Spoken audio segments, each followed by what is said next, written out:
Malang nasib bocah berusia 4 tahun bernama Singgih Purnama Amata.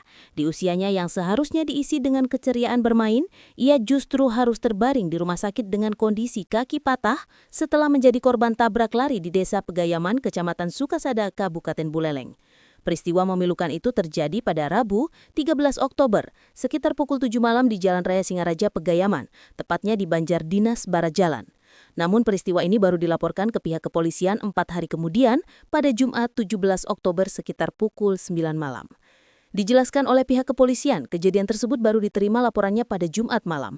Berdasarkan keterangan sejumlah saksi, peristiwa bermula ketika korban tengah menemani pamannya mencuci sepeda motor di pinggir jalan. Saat itu, suasana jalan sudah mulai gelap. Tiba-tiba, sebuah sepeda motor melaju dari arah utara dengan kecepatan tinggi dan menabrak bocah kecil yang berada di tepi jalan. Setelah menabrak, pelaku langsung melarikan diri meninggalkan lokasi kejadian. Korban terpental dan menangis kesakitan.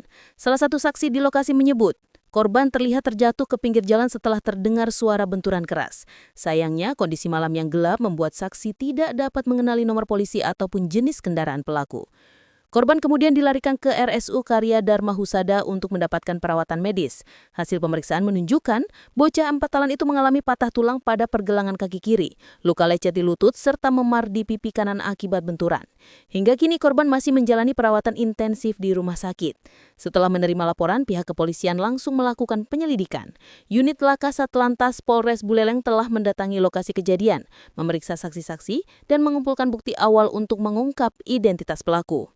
Kasus ini disebut masih dalam pendalaman, dan masyarakat yang mengetahui kejadian tersebut diharapkan dapat memberikan informasi kepada pihak kepolisian.